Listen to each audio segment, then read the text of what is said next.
Ooh, COVID. What's going on, guys? This is Gene Judson, and it's time for Friday Night Live.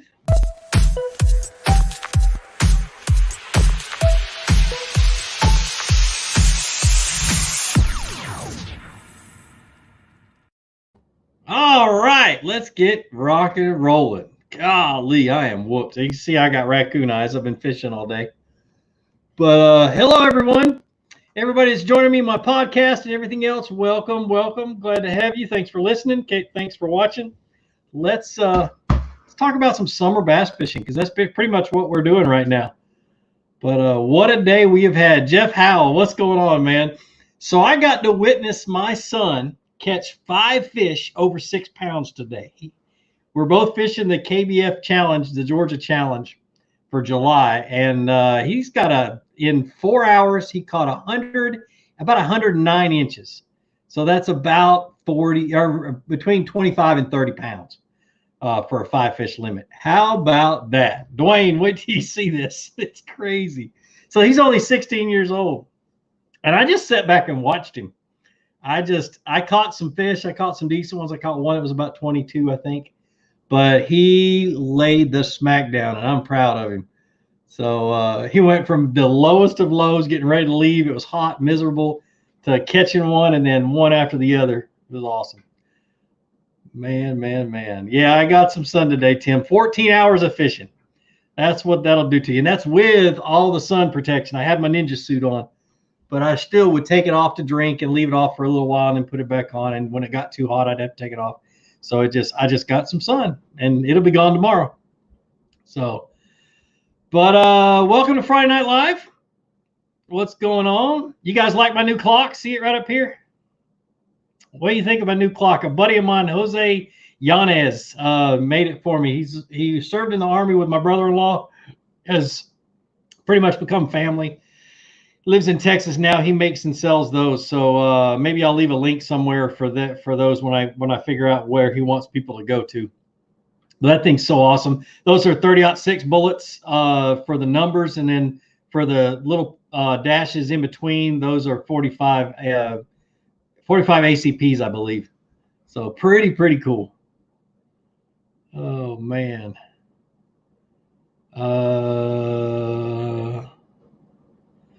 Did you see Justin Lucas catch 140 pounds on Major League Fishing, top 3 over 100-pound smallies? Wow. Holy cow. No, I'm going to go back and watch that. Holy cow. That's awesome. That's awesome. It's ATL Clutch. Hello from Jackson, Georgia. Please go eat some barbecue at Open Air Barbecue for me. That is my favorite barbecue in Georgia.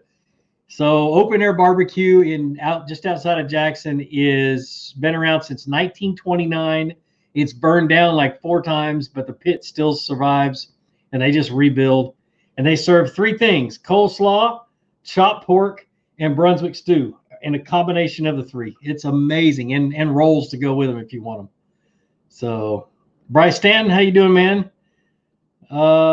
Wicked fishing. I made it. Missed 3 weeks of fluke. Need my fluke fix. That's awesome, man. That's awesome. So before we get going, let me remind you guys, we're doing a giveaway, and it involves my website. I'll go ahead and put the banner up there to my website. You go to my website, flukemaster.com, and you can buy a sticker. Is all you got to do is just buy a Fluke Master sticker. I think they're like $5. Once you get your sticker, stick it on something fishing related, kayak, boat, tackle box. I don't care what you stick it on. I mean, you can stick it on anyway. I'm not going to go there. But take a picture of it, put it on Instagram, and tag me, and also use the hashtag StuckOnFluke. And at the end of each month, so at the end of July, I'm going to pick a winner, and you're going to win a $50 gift certificate to my website. And I'm going to do that every month from now until spring. And in that period of time, all the winners I'm going to throw into a hat at the end of the month or the end of the spring, or whenever I decide to choose a winner. And one person, I'm going to go to your house and pick you up. And we're going to go fishing for 1 or 2 days, or however long my wife will let me go fishing. So we're going to have a lot of fun. So it's totally, it's my deal. It's not sponsored by anybody. I just want to, I want to get my sticker out there, get my logo out there, and also take somebody fishing and give back to you guys. So Man, oh man. Blake Nations, Antioch, East or West, which one's the best? East is getting better. As the summer progresses, it gets better because it's a deeper lake and it's got deeper cover and structure. So, but Luis Goins says, awesome clock. Thanks, man. Yeah, that thing is freaking sick. I absolutely love it. I love it. But anyway, enter that. And yes, you have to have Instagram. It's the easiest way for me to do it. I wish I could include people that don't want to get on Instagram, but I haven't figured out how to do that yet. And if I do halfway through this, I'll throw it in there. It's just easier for me to search it, and it takes less time for me to compile all the names and do random selections and stuff like that. So anyway, well, we got a couple of donations I totally missed. Platinum Penguin, he says, thanks for the $5, man. Let me find your comment so I can drop it up there. There it is. Caught my personal best last weekend. Thanks in large part to you and your videos. Thanks for all you do and teaching the world to fish. Thanks, man. A 19.5-inch 6-pound bass. That is a thick fish. That's awesome. That's awesome. That thing must have been really healthy. Casey Gray, thanks for the 20, man. Sorry I haven't been around for a while. Not much to say. Been focused on the snook and reds. I hate you. Down here in Florida this year. Water is about 96 degrees and really nasty, so it's pretty rough. Yeah, man, I was down in Tampa a couple of weeks ago, and even out on the ocean, it was nasty warm. So I'm not a fan of the beach anyway. I like inshore stuff. That's why I love redfish. I've never caught a snook. I've caught little snook, but I've never caught a big snook. So, man, that's kind of on my bucket list. That's pretty cool. Thanks for the $20, brother. Let's see. Phantom Fishing. Hey, man, I got your message. I just haven't had a chance to answer back. So, Justin Kimmel, what's going on? Stick it on my boobs. It's no contest. Oh, Justin. Man, oh, man. Hey, dude, I know you probably missed this. My son, Jordan, caught between a 25 and 30-pound sack today in about 4 hours. I'm so proud of him. That means he's probably leading in the KBF challenge with 109 inches. So sick. So Justin's a good buddy of mine, you guys. He catches big ones. So hi, Randy Almont Jr. Hi from Massachusetts. My mom is from West Newbury, Massachusetts, is where she was born. So hey, Gene, I hope you're doing good, brother. I'm doing pretty good. I've lost about 18 pounds. I don't know if you guys can see it in my face. I did shave, so that kind of takes away a little bit of weight. But yeah, I've lost 18.5 pounds, so I'm feeling a lot better, a lot healthier, a lot more energy. So plus I just had a little bit of caffeine, right? So it's that's probably where most of my energy is coming from. All right, let's get some Q&A going. Mod Zero says, hey, Gene, what 5 to 6 rods would you recommend for kayak fishing tournaments? I've got a video about it, but I'm going to go ahead and list them real quick. A spinning rod in medium or medium light. I like a medium because it's more of an all-around. You're not just limited to like really, really light hooked things. With a medium, you can throw just about any shaky head. You can throw drop shot and Nico and Ned rig and all that other stuff. And you have a little bit more oomph behind your rod. So a medium spinning rod, a medium fast action bait caster for like spooks and spinnerbaits and buzzbaits, a medium heavy bait caster, medium heavy fast for Texas rigs and Carolina rigs and that kind of stuff. And I like a heavy, but not a long one, like a 7'3" heavy for jigs and for flipping heavier weights and that kind of stuff. Those are my main ones, and then I'll throw a 5th or 6th one in there. Usually it's a medium or a medium heavy bait caster. So Darren Perez says he caught his first fish on a fluke today. That's awesome, brother. Congratulations. That's pretty cool. So let's see. Fort Rucker, Alabama. What's going on, Vincent? I hope you're not stationed there. It is hot in Fort Rucker right now. Goodness gracious. Crystal Clear River, little smallies eat TRD Ned rigs. Big ones won't go near them. Any tips? I'm using 12-foot, 8-pound fluoro leader with a 1/16 ounce head. You know what I normally do okay, so if you're fishing the Ned rig on the bottom and you're only catching small ones, or you're not catching anything at all, but you know they're there, you say you're getting bites and they're dropping them, go to a drop shot that brings that bait up above. Smallmouth tend to eat up more than they eat down, if you know what I'm saying. They're the majority of their forage, unless they're keyed in on crawfish, they're going to eat either directly in front of them or eat up a little bit. They tend to look a little bit, more so than bass. And so I like to get a drop shot with about a 12, 14, 16 ounce leader on it and fish a drop shot if they're not fishing anything on the bottom. Another thing is a crankbait. So if you get a crankbait down to where they're at, that works really good, especially this time of the year. So how do you fish a blade lure? I'm assuming you mean a blade bait. I'll give you the short of it. I'm the most successful on a blade bait in the wintertime. And I fish it like a Texas rig, but I hop it off the bottom a little bit, but not far, a few inches. Cast it out, let it sink to the bottom, little hop, all the way back to the boat. But I've got a video about it that I filmed about 3 years ago, maybe 2 years ago now, 2 or 3. I don't know. Anyway, I've got a video about it. So go look it up on my, if you guys are ever looking for videos that I filmed, you go to my channel and there's a little magnifying glass. Just click on it and you search just my channel. A lot of people don't know that. So goodness gracious. Hunter Nixon, thanks for the $10, man. It's just a fun question. What's the most underrated and overrated fishing lure in your opinion? Whopper Plopper is overrated.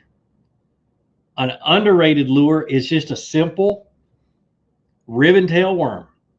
Really, that's one of the first worms I ever fished when I was learning how to bass fish, was a little ribbon tail. And still to this day in the summertime, I catch more fish on a ribbon tail than I do anything else. So, but a Whopper Plopper, I've caught a few fish on it. I've caught big fish on it, but it's one of those things that I think it's way overrated. So thanks for the $10, Hunter. I appreciate it. Saw a comment I wanted to get to a minute ago, and it totally, what happens is if I wait too long to scroll down on the comments, it automatically kicks everything up and goes to the bottom comment, and I miss a ton, especially when I talk too much. Okay, I talk too much. Hey, Gene, what's a good rod you would recommend for jigging and throwing a frog? A 7'4", 7'3" heavy is what I would do for both of those. I'd throw a frog on a heavy action rod, the same rod that I throw a jig or maybe a heavy Texas rig. So, will 13 Fishing do a 2021 product release video similar to what Lose and Strike King did? They're doing something a little bit different. I went down to Tampa and I filmed a bunch of videos for them for product release. I know Dave Lefebvre's doing some for them, so we're kind of doing it all together. I've got a live deal this next week sometime. Pay attention to my social media. But Tackle Warehouse, I'm doing like a live, I don't know if it's an interview. I just got one email about it, but with Tackle Warehouse, where we're going to talk about all of 13's new products. And I've got my next 3 Tackle Tuesdays will be of the new reels, the new rods, and the new baits. So, and I filmed that while I was down in Tampa. So look forward to those. And we really did. I'm excited about those Tackle Tuesdays because I interviewed like their reel designer. I sat down, I interviewed him, and we talked about all the little details of the new reels.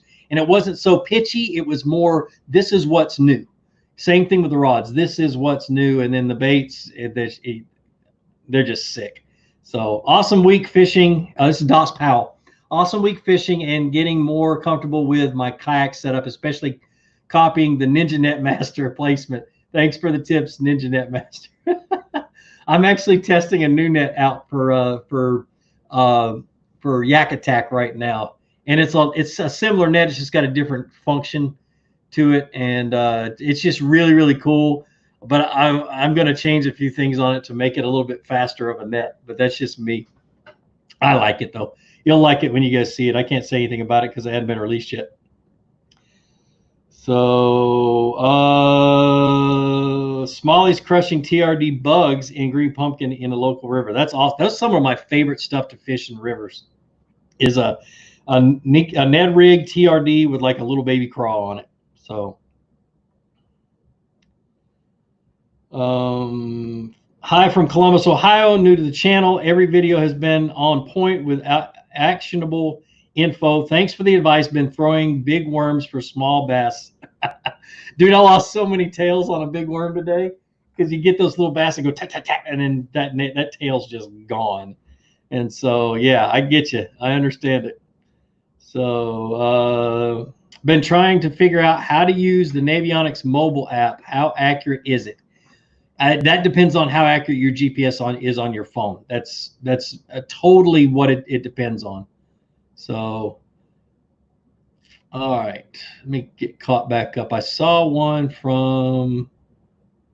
Hopefully, Jose will hop on here and because that's his clock right. Oops, this side. that's his clock right there. Let's see, what's up, Fluke Master Bass Fishing in upstate South Carolina? Wondering what's your go-to shape for soft plastics. My go-to for most of the time is just a straight tail worm, and lately it's been a ribbon tail worm, a really big ribbon tail worm on the lake that I'm fishing. But I'd start with a smaller one. But those are the two worms that I use almost 100% of the time, unless there's grass. If there's grass, I usually go with something that's like a cut tail worm, the Rage Cutter worm. The ninja tail worm from 13 is a really good cut tail worm, something that's got a little swimming tail on the end of it. And I do that through the grass with a lightweight, like a 16th ounce Texas rig, and pull it through the grass. So kick your bass. I love that name. What affordable 13 rod would you recommend for fishing a chatterbait? They have a rod called the Chatter Crank rod. It's in almost every series of rods. So your price range just depends on your budget. But it's called a Chatter Crank, and it is the best action that I've tried for a chatterbait. It's a little bit stiffer than a medium heavy moderate, but it's still got that parabolic bend that you want. But it's got enough meat or backbone to the rod to be able to set the hook on a chatterbait and a spinnerbait. It's a really good spinnerbait rod for those half-ounce spinnerbaits and heavier. It's decent for square bills, big square bills, but it's really good for like a half-ounce lipless crankbait as well. So, but it's called the Chatter Crank rod. I didn't have a dad to show me how to fish. Just learned so much from your channel, dude. That's awesome. I mean, seriously, that's the reason it was about, how many years ago was I on Ike Live? I was on Ike Live a few years ago. And he asked me a question. I can't remember what it was, but a light bulb went off in my head. And I'm like, dude, I'm teaching people who didn't have the opportunity to learn from their dads or their uncles or their grandfathers. You know how it typically is. And I am teaching dads how to teach their kids how to fish so the dads can be the hero or the uncle can be the hero or whatever. You know, I got two nieces upstairs. They're not even blood related. And I'm the only father figure they've ever had in their life, you know? And so, you know, they come and visit about once a week, twice a week. And I am their dad. I mean, per se, I'm the only example of a male authority figure they've ever had in their life. So I get it, dude. I really do. And so that's why I love doing the videos. But that was just a point in time in my life where I realized that I'm doing something a little bit more special. But anyway, whoo. That's a good question. Lance Pinnock off of Facebook says, do you prefer to spool your spinning gear with braid, then leader to fluoro, or straight fluoro? I used to believe in straight fluoro, and it took about 1.5 to 2 years for a buddy of mine to convince me to go braid, and I will never go back. Braid is so much more problem-free on a spinning reel than you can even imagine. And then you just tie a leader on with an FG knot, and you're golden, dude. So yeah, always braid to a fluorocarbon leader. And I don't have a preference on length. I mean, I've tried 20 feet leaders, 8-foot leaders, whatever. But the clearer the water, the longer the leader. So do I crappie fish? I do, Josh. I crappie fish only in the wintertime. Here in Georgia, like right now, the water temperature is 90 degrees. And when the water temperature in the summer gets so hot, first of all, the crappie get parasites in their meat. And so I don't like to keep them, and I don't like to eat, you know, I won't eat them in the summertime. and then their flesh gets really, really mushy because of the heat. So I only fish for crappie in November, December, January. And I haven't figured out these lakes around here since I moved here a few years ago, and I've really got to spend some time doing it. But I love to eat them. So about every winter, I used to fill my freezer full of crappie and have a year supply of meat. And they're a good fish that's been frozen. If you freeze crappie, when you defrost them whenever it is, they still taste really good. So Taylor Brettle, Gene, have you been? I've been watching your channel forever and still cannot catch a bass for the life of me. What time of day should I go? Best rig. I've been trying everything. This time of the year, I'm not sure where you live, but this time of the year, typically bass become offshore bass. They get on drops into creek channels. They get on long points. They get on hard bottom that's out away from the shore. You know, the depth depends on your clarity, depends on the water temperature, depends on a lot of things. So what I do is a fish finder is really handy in the summertime. Now, small ponds, they get in grass. They get in the shallow fat fish will be in the grass or in the brush piles and that kind of stuff. But like today, I figured we would just slam today this morning, bright and early. So we got there early. I did catch a few of them on a really steep bluff wall, but nothing really big. 1:30 this afternoon, 95 degrees, water temperature was 90. My son started whacking them offshore, and he was only fishing in 10 feet of water, but they were way out in the middle of the lake in 10 feet of water on a hard spot. And like I said earlier, he caught 5 fish over 6 pounds. So you just never know, really. I mean, normally in the summertime, I say early in the morning and late in the evening, but we caught them in the middle of the day. And that's because the wind started blowing and it started pushing bait down this one ledge. And there was a lot of things that just happened. And what I always say is go fishing when you can go fishing. Learn from not catching fish. Learn from what you did, and always continue to try to learn. It's okay to zero, especially in the summertime. Be proud of every little bite you get and every fish you catch. But man, it was a special day for him today. He's on cloud 9. So what's your favorite type of weed guard, wire or brush? Jigs, things with heavy hooks, I like a brush guard. But if I'm using something with a light hook like a Ned rig or something, shaky head, I like the wire weed guards. So it just all depends. Those wire weed guards, they tend to get out of the way a little bit easier if you split them apart a little bit more than what you think you should. So I am trying to get caught up with questions. Good grief, you guys are. Dakota Blackburn, I was fishing a big pond yesterday that me and my friend fished off the bank. It was fairly windy, and the pond had a current that led to a corner of the pond. What does that do for fishing?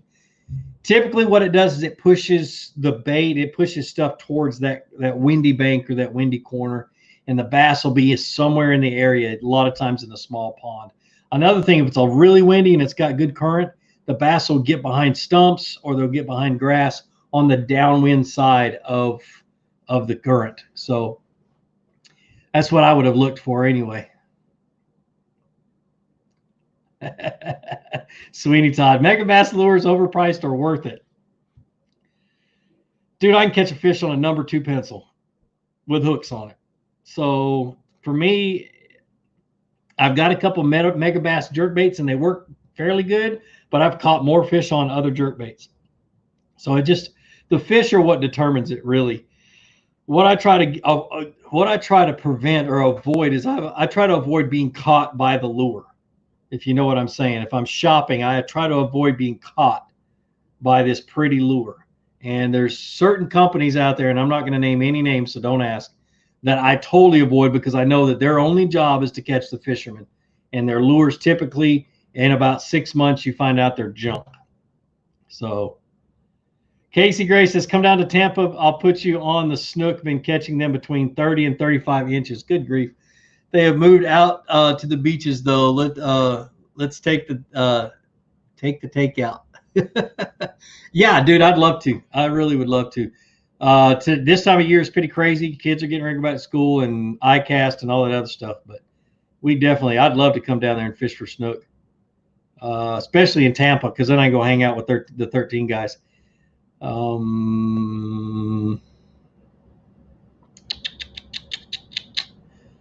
Let's see. Trying to catch my breath while I'm reading comments. Hog Jaws Outdoors. Happy Friday night to my fellow Alabamians. Huntsville here. That's awesome. Brandon Bonnell. I live in Indiana. I've been watching your videos for a while and have learned a lot. I recently started fishing tournaments. The lake I fish doesn't have much cover. What do you recommend I use?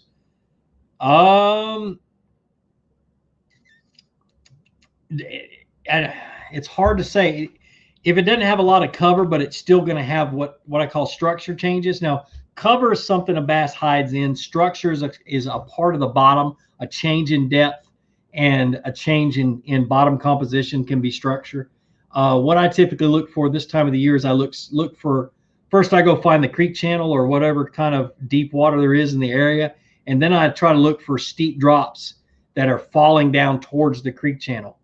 If the creek channel is in a 50, 60 feet of water, I'm going to go look for 10, 12 feet of water and look for a drop in that area. But I let the bait tell me. There's so much to it, but that's the nuts and bolts, is I let the bait tell me the depth of the bass, and then I go to the bank to where that depth is, or go towards the bank and look for drops and rocks and that kind of stuff at that depth.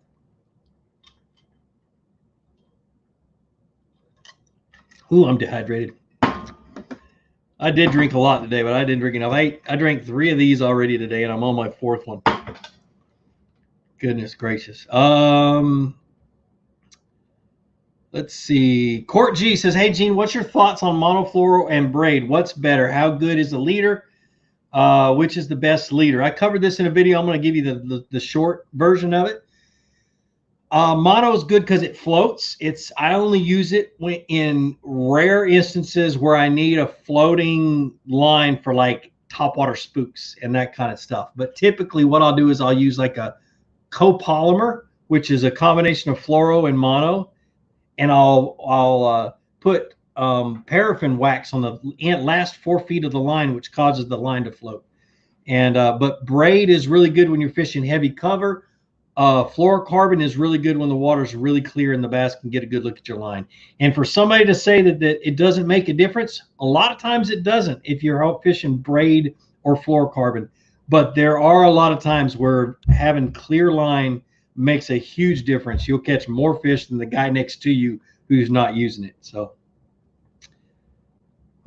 Casey Gray, thanks for the $5. Says to come back down to Tampa, but I already read that one. Thanks for the $5, brother. There it is. Jeff Rogers, thanks for the $5, man. That's the one I was looking for. Cody McCaslin, 75 to 85 degrees, sandy, muddy, constant changing bottom due to current bank fishing suggestions. It's got current. If you're fishing for largemouth bass in current, they're probably not there. They're going to be just outside of it in current breaks. Slack water, eddies. Some of my favorite places, I'll get on the bank on a river and I'll throw directly up and directly down current along the bank, because even the water that's going along the bank will create eddies as the bank goes in and out. But I always like to use moving baits, spinner baits, because they're opportunistic feeders. When there's current going by them, they're going to be opportunistic. They're going to hit whatever comes by, and they're not going to get a good look at it. They're going to get it in their mouth and decide whether they want to eat it, and you got them hooked. So spinner baits are one of my favorite. Crankbaits, swim baits, swim jigs are a really good one because it doesn't get hung up that much. So, oh my goodness, you guys are killing me. These are great questions. I just can't. I wish I could answer every one of them. Let's see. Should I use a spinnerbait? Yes. I don't know what it's for. Doss Powell, $25, man. Thanks for the $25, brother. I appreciate it. You guys that donate, I really do appreciate you. It really does help. It does a lot, and it goes for a lot of different things. So what main thing I spend it on is just camera gear, and that extra little bit of money goes towards camera gear and stuff like that. Always goes back into the business. So I appreciate you. It says braid to fluoro on a spinning, braid to fluoro on spinning. Great question, answer. We'll make the transition. Thanks, Coach. I appreciate it, man. Raymond. Weightless Senko kills it on shallow water ponds. Yes, it does. It really does. I still can't. You still can't get me to fish one very often. I will fish one, but man, it drives me nuts. I'd rather watch paint dry than watch a Zinco sink. So, what's the minimum pound test braid for frogging you would use? 50 is the minimum. I use 50 or 65, and that's it. And it has a lot to do with my hook set and the kind of cover that I'm pulling bass out of. So I set the hook like I'm trying to rip their face off of, just I kill them. And not literally, but I do. I set the hook pretty dang hard because I want to turn them out of that thick cover, get them coming out so they don't get hung up in it. And that's when you get issues. That's when the fish wears itself out and that kind of stuff. So I really just want to gain control of them instantly, get them out of the thick cover, and like I always say, make them famous and put them back in the water. What lures would you recommend for muddy water and very dense weeds? Big fan. Muddy water. The muddier the water, the shallower the bass get. So I'm going to throw either dark colors, black and blue, or bright colors like chartreuse and white. And I'm going to stay tight to cover, tight to stumps and shallow logs. And I mean, anything that I can see in muddy water, the bass are going to be there. You just have to make multiple casts at the same target a lot of times to get them to bite.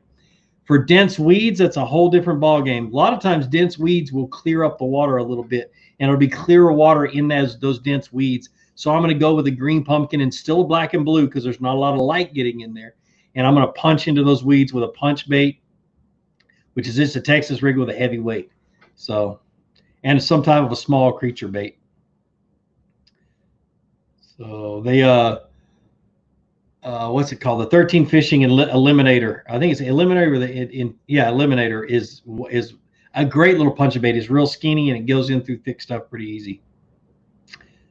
So Matt Reeman, Gene, love the channel. Thanks, Matt. Matt is the one that has to do my taxes. So yeah, I feel bad for him every year when he has to do my taxes.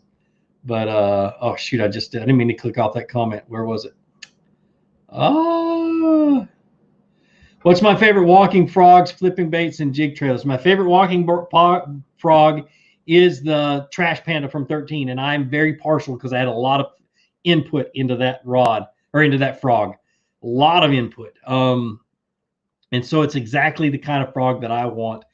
Flipping baits, Rage Bug. I love a Rage Cutter Worm.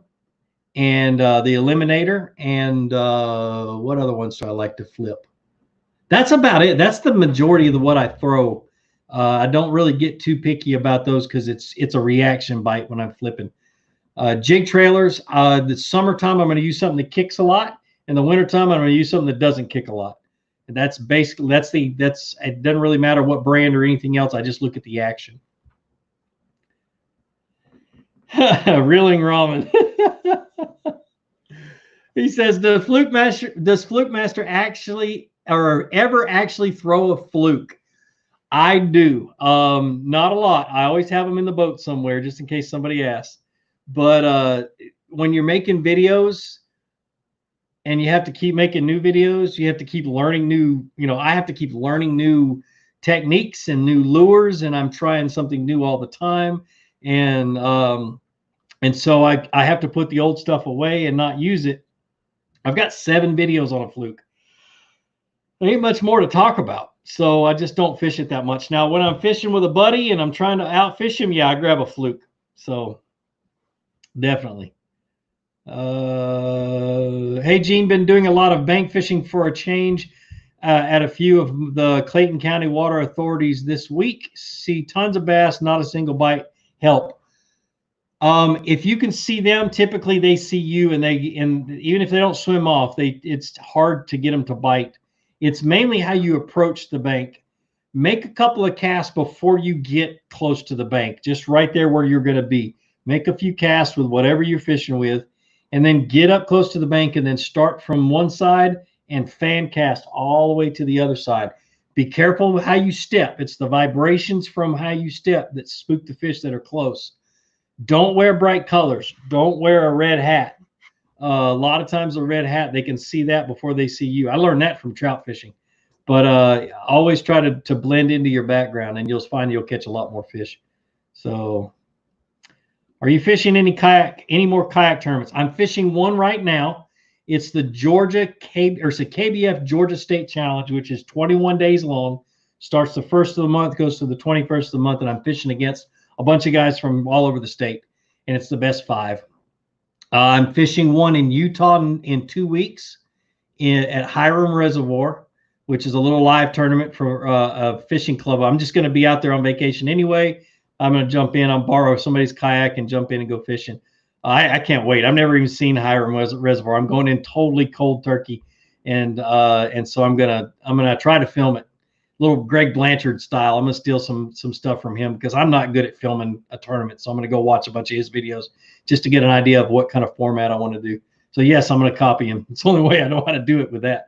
And then the KBF National Championship, which is in October. I'm going to be serious about that one. I'll start pre-fishing in actually end of next month, in August, and pre-fish for 2.5 months. So Doug Gilmervine, I'm not trying to be mean, but please tell me this is a joke. No, not a joke. Thank you, Gene. I've learned so much from you over the years. You're the man. I would love to go fishing with you someday. Sure. I don't see why not. We just have to get it all together. You know, my schedule's pretty crazy, but we can definitely try. Every fisherman has a go-to bait. Mine is a 6-inch blue fleck worm Texas rig. Works everywhere I've fished and in every state. What is yours? I don't have one. Mainly because I let the bass tell me what I need to be throwing. For me, over the last month, the lakes that I fished 2 or 3 different lakes. For some reason, they've wanted a tequila sunrise ribbon tail worm. And I've gone through 7 packs of them so far. And so that's what I've got confidence in right now. That's my go-to bait right now. Next week after next, it may be something totally different. But I just keep trying until the bass tell me what they want. Okay, I'm going to catch my breath for a second. Utah fishing and stuff. Should I swing on everything? No. You know, you hear that saying, hook sets are free. That drives me nuts. And I used to say it. What I do when I feel a bite, especially if I'm dragging something, I pull the rod up and pull the line somewhat tight to where it's just barely, got a little bit of droop going into the water. And I just watch my rod and I feel. And if I'm holding it still and something moves, it wasn't me that did it. And I make sure my boat's not moving or a kayak's not moving. And if something moves, it's a fish. And then I set the hook.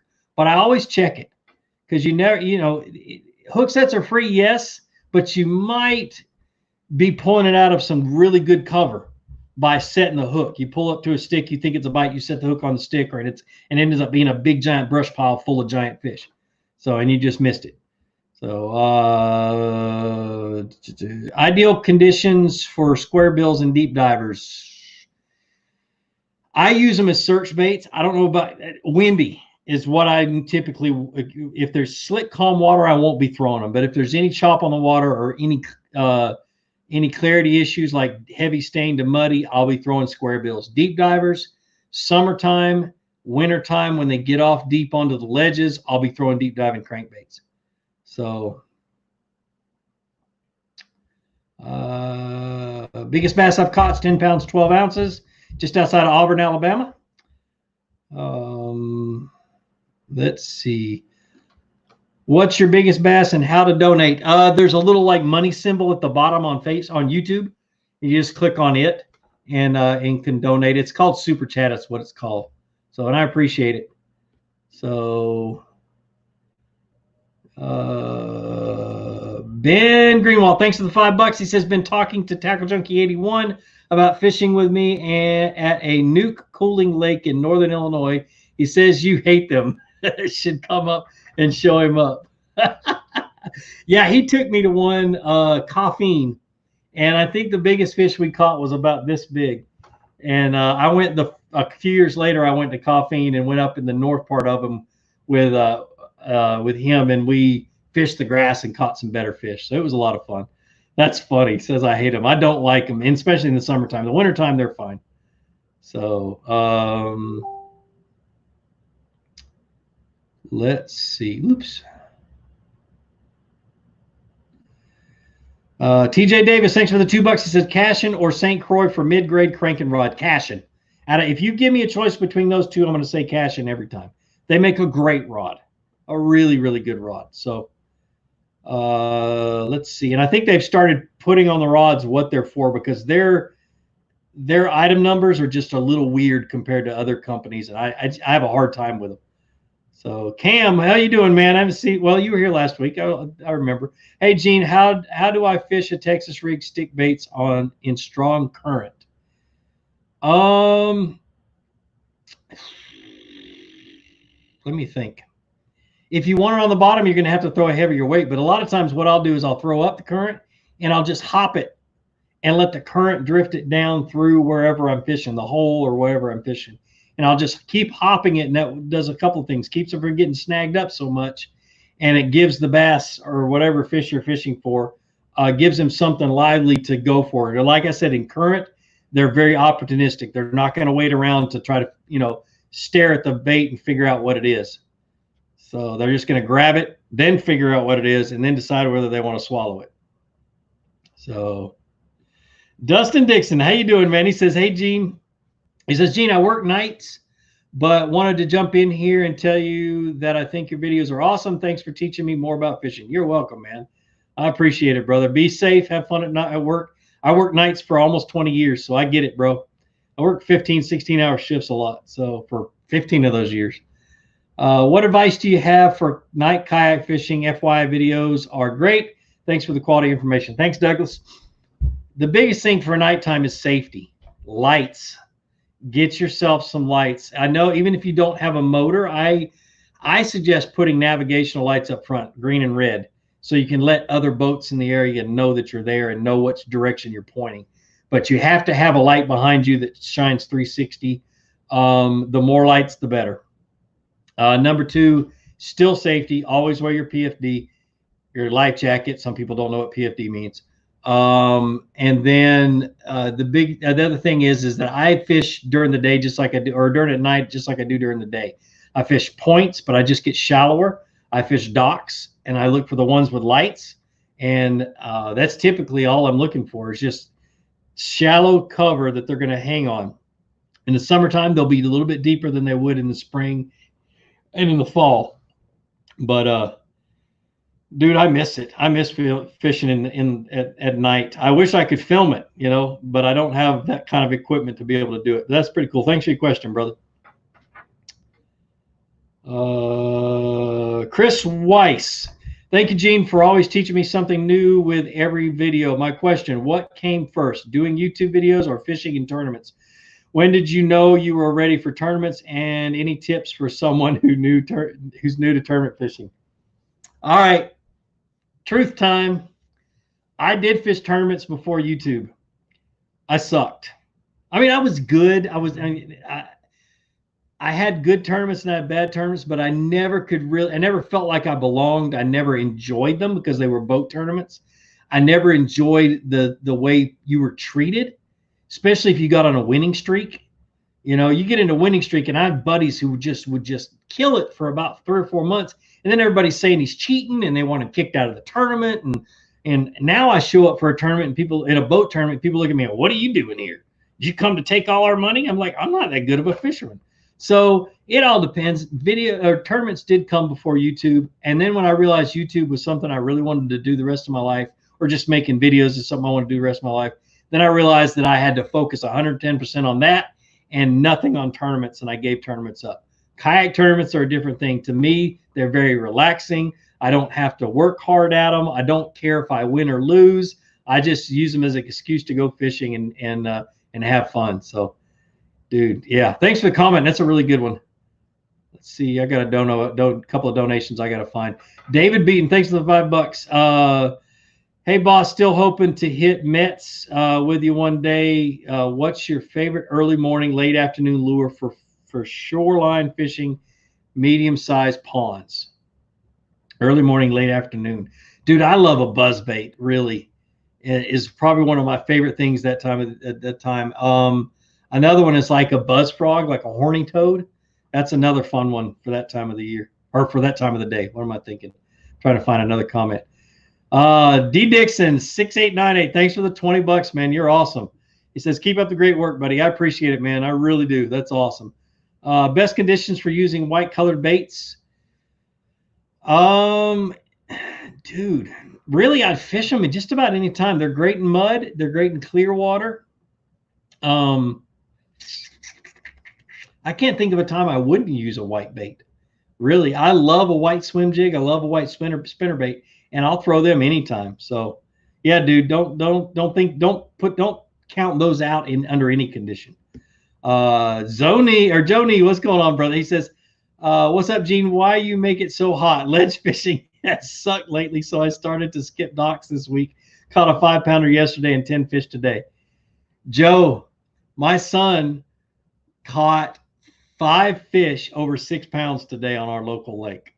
How cool is that? In a tournament, no, as a matter of fact. But yeah, is a kayak tournament, so he has 109.5 or so inches. So I'm excited. I'm happy for him. So we're catching big ones. What's wrong with you, man? So and is your restaurant open? That's what I want to know. So I'll be up there in the next couple of months, and I still owe you a fishing trip, and I feel bad about not following through with that one. Best conditions for using. I already read that one. R Benning 242 meant. Meant you're answering everything already. Thanks, man. I have seen you at Rocky Point before. My dad is the one who asked about the nice kayak. Oh, cool, man. Yeah, I remembered you.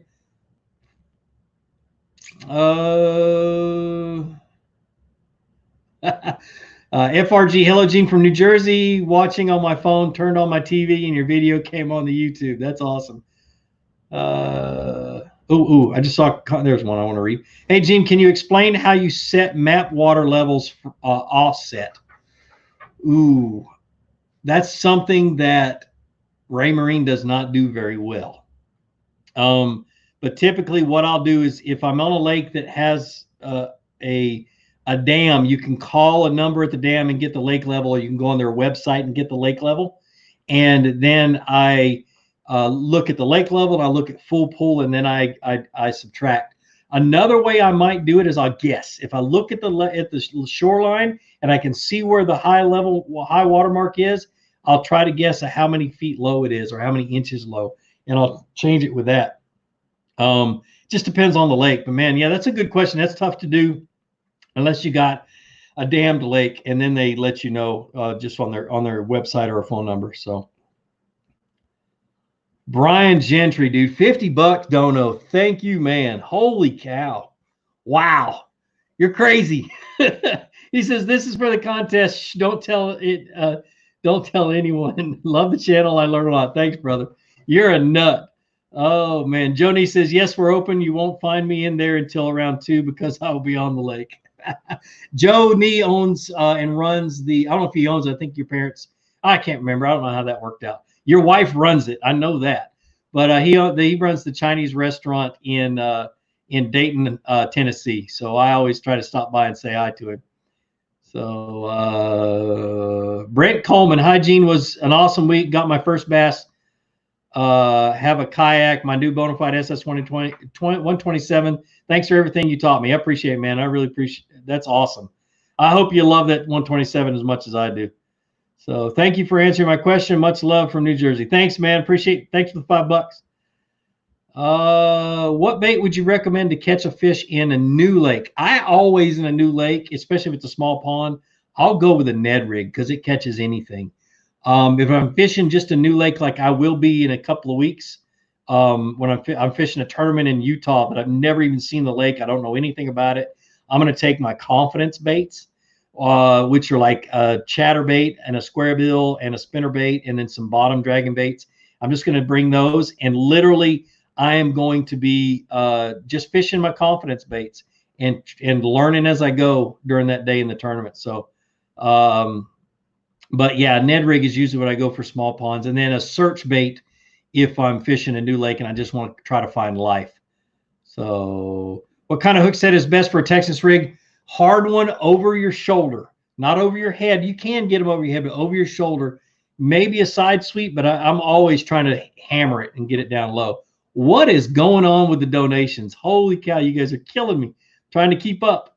Let's see. Fat Guy Barbecue. Oh, man after my own heart. I smoked 2 Boston butts this last week, and my kids proceeded to devour them. Gene, thank you for teaching me to fish. I'm 46 and just started learning. That's awesome, man.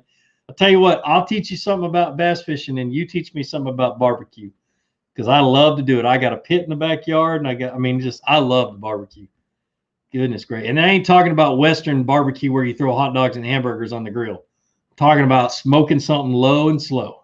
Anyway, TM Trias, thanks for the super sticker, man. $1.50. That's awesome. Appreciate it. Carl Perry, trying to donate. Hope this works.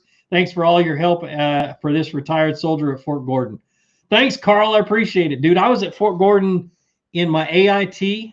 I was at Eisenhower, and I finished my service back at Fort Gordon for the last 20 months in the Army.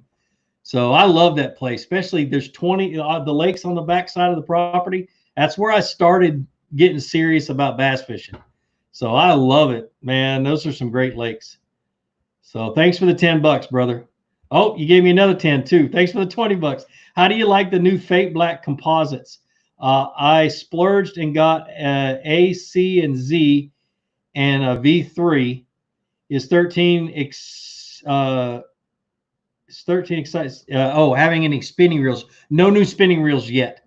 They're working on some, but they're not out yet. Any new ones coming? Thanks for being a great role model, father, husband, angler, human. I appreciate it, brother. So thanks, Shauna. Thanks a lot, man. Let's see. How do I like the composites? I don't have any of the new Fate Black composites. I messed around with one when I was down in Tampa, but as soon as they send me some, I'll have more of an opinion on it. But I appreciate it, man. Oh, Fat Guy Barbecue, got a brisket that will knock your socks off. Dude, if you can teach me how to smoke a brisket, I have no confidence in it. I'd be forever indebted to you, man. I love brisket. It's expensive as all get out, but I love it. So let me stop talking about food, you guys. Mark, thanks for the $10, Mark. He says, what does your son fish with? My son is 5 going on 6 and is rocking a Spider-Man special from Walmart. I want him to catch his first fish this weekend. What do you suggest? Fish with whatever he wants to fish with at that age, really. My son fishes all my hand-me-down rods. That's why I don't give away very many of them, because I let him beat them up. He's 16, though, so he's off finding his own fish and catching fish. So, but at that age, at 5 and 6, for the first year, let them fish with whatever rod they want to fish, and then slowly upgrade them to a spinning rod, something that's 6.5 feet, 6.5 feet, and then teach them how to cast a spinning rod as fast as you can. Those push buttons are great, but they have a short shelf life, and they can be really frustrating after just a short amount of time. So, but yeah, let him fish with what he wants to at first. Sornex says, I love Friday Night Lives, bro. I appreciate it, man. I really do. Oh, you guys are awesome. Holy cow. You guys that donate, I appreciate it. Again, that is so freaking, you don't have to. I don't force you to, but I really, I can't. I donate to a couple of my buddies that I watch their live streams a lot, and it's so awesome. I really appreciate you. Joshua Adam Wade, he says, just recently found you on YouTube. Love the videos, man. I appreciate it, brother. All you guys that are new, welcome, first of all. And I'm excited to do this. Yes, I just love to teach, and I know some of this can be redundant, especially these questions. And I used to moderate a forum of was the largest bass fishing forum on the internet. And people would get upset because people always ask the same questions, and I try my darndest not to, because I realize that person, it's not the 3rd or 4th time they've asked that question. It's the first time. And so that's why I got away from forums, is they got to be too many grumps in the forums. So what kind of rod do you recommend for throwing a buzzbait? A medium heavy moderate action rod is my go-to. 13 has one called a Chatterbait that's a really good buzzbait rod. But a medium heavy moderate is typically what I'm looking for. Let's see. Franklin's barbecue book. Hold on a second. Oh, I do have a pen. Hold on a second.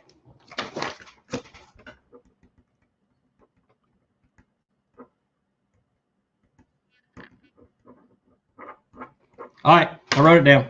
Sorry.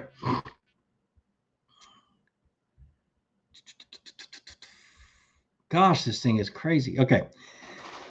Eric RC, thanks for the $5. Canadian, if only going to use 2 bait casters, what power and action in Nova Scotia? No, so Smalley's only. Smalley's only a medium spinning rod, so you can use that real light line because you guys got clear water up there. And oh, you said 2 bait casters. Sorry, 2 bait casters, a medium bait caster, and then a medium heavy bait caster to get some of that heavier, the heavier line and my mind just totally went blank. Can you see I'm tired? So you want a medium so you can use the lighter line. You can throw lightweight jigs and that kind of stuff. And a medium heavy allows you to be able to throw bigger crankbaits and bigger baits, heavier baits, and get down a little bit deeper. So that's typically what I would do with just about anything. So Christopher Escher, thanks for the $5. He says, best bait for clear water and hot weather, a drop shot, a Ned rig, for that clear water, especially when it's hot.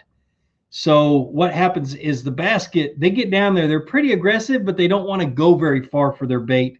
And if they see something out of the normal, they're going to turn around, they're going to go somewhere else, and they're not going to bite your bait. So that's typically what I'll go through is I'll go finesse in clear water. So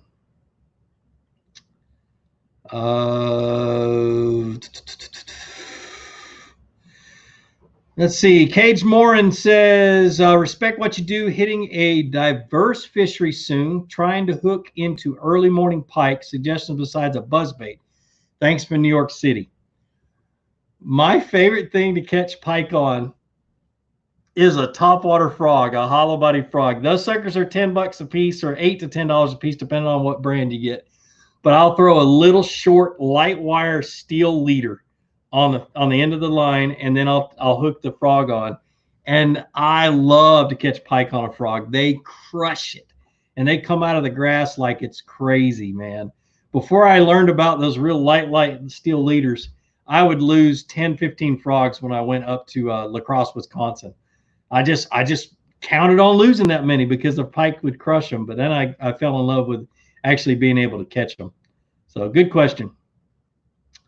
See, Calvin Hamilton says, for bank fishing ponds, would you recommend changing location or continuing to fish the same baits, or change baits and continue fishing the same location?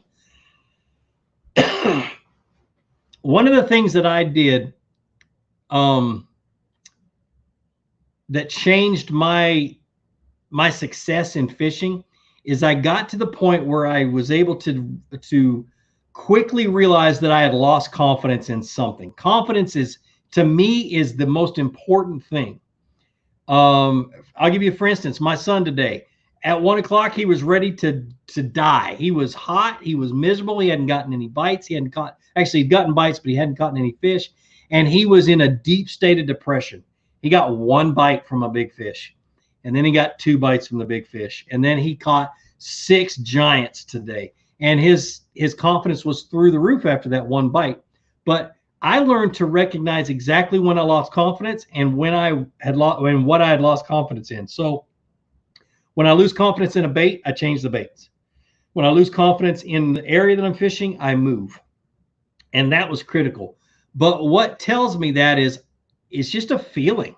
You know, I'm like, I'm not feeling this bait. And as soon as I say, well, I'm just not feeling it, I say, okay, what are my surroundings? What am I trying to fish? Is it grass? Is it cover? Is it drops? And then I try to find a bait that can fish that cover or that structure well. And then I switch to it and I go fishing. If I don't feel like there's any fish in the area, if I start looking around, there's no bait fish, especially if I'm bank fishing. If there's no bait fish along the bank where I'm standing, if there's no minnows, if there's no birds around, or if there's no life, I move and I go find a area of the pond that has life in it. And if the more life, the better. And the more life there is, the more likelihood there's going to be predatory fish like bass in the area.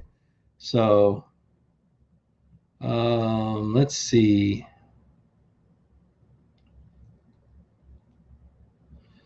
I would be in favor of incorporating more barbecue talk on Friday Night Live. Nothing better than bass fishing and barbecue. That would be okay, except Gene's on a diet. Actually, I'm on a keto diet, so I can eat barbecue, but I can't eat like the sweet sauces and that kind of stuff. So, and I'm really picky about how people fix the meat, and the sauces are just an add-on, but that meat better be right. But anyway, yeah, I'd be in favor of talking about more barbecue as well. That'd be a lot of fun. All right, let's before we answer the few more questions, Rowan want to remind you guys, go to flukemaster.com, get a sticker, $5 sticker. When you get it, stick it on something and fishing related. Take a picture of it, put it on Instagram, use the hashtag #StuckOnFluke, and then tag me in the thing. And I've already gotten some coming across.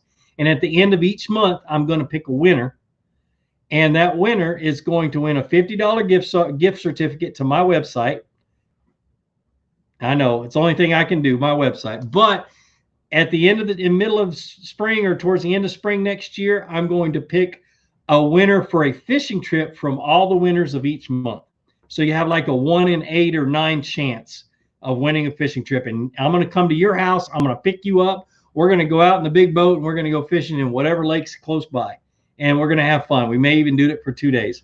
So go pick up a sticker. All right, let's answer a couple more questions.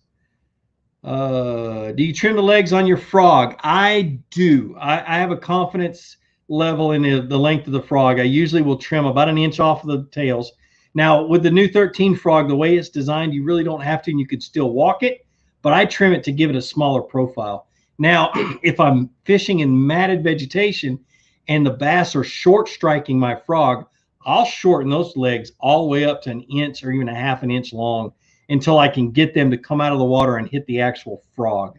Because a lot of times they'll go after those legs. And that's the only time. And it sucks because then you ruin a good frog for anything else. It's only good for matted vegetation, but it catches fish. So how do you feel about Alabama bass or spotted bass or Kentucky's? Alabama bass and what, I mean, it's all about the same fish. They all act about the same. I love them. I'm a fan of spotted bass. They fight like they weigh about 1.5 pounds to 2 pounds more than what they really are. And they're really aggressive, so they're a lot of fun to catch. So, all right, last question. Michael Filardo says, how do you lose all that weight while still eating all the barbecue? I want to know. I need the secret. I'm on a keto diet, which is basically I've given up sugar and starches and carbs. I'm on about 21 grams of carbs a day at the max. But the biggest thing is I've taught my body that it needs to burn fat for energy, because I don't have any sugar in my diet. And I don't have any, and typically what the body will do is it will burn the sugar for energy and store the fat. And it'll store the fat for a bad day. So I'm giving it a bad day. I'm taking away that sugar and that carb. And the crazy thing, and I hate to get off on this tangent, but it's a really cool diet. The crazy thing is I'm a borderline diabetic when I'm on a eat whatever I want type of deal. But once I start the keto diet, my blood sugar levels out, my blood pressure gets good, my cholesterol is perfect. I have a blood test about every 6 months, and the times that I've been on keto, my doctor's like, your blood work is perfect. And that tells me that this is not a bad diet when it's done right. So if you want to lose weight, it is a change. But the coolest thing is that once you get into the diet, within about 2 weeks, it comes time for dinner and you're not hungry. And so you don't eat. And it comes time for breakfast and you're not hungry. And so you don't eat. And you're burning your own fat for energy, and you don't need the food until you get hungry. And it's really, really cool. And that's how I've been able to lose, 18 pounds in 3 weeks, I think, 4 weeks. So it'll slow down, it'll taper off, but I'm at that point where I'm really dropping the weight, and then it'll start to taper off, and I'll just stay on the diet and it'll slowly go away. And I want to get down to about 210. I'll be happy.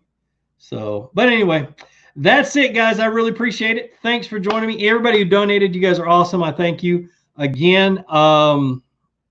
I'm reading Carl's comment down there. Anyway, sorry, you kind of distracted me. But like I always say, be sure to introduce somebody to fishing. Introduce them to my channel. Let me help you teach them how to fish. More importantly, get out of the water, go out and catch some fish. Have a great day, and thanks for joining me today. And I will see you next time on Friday Night Live.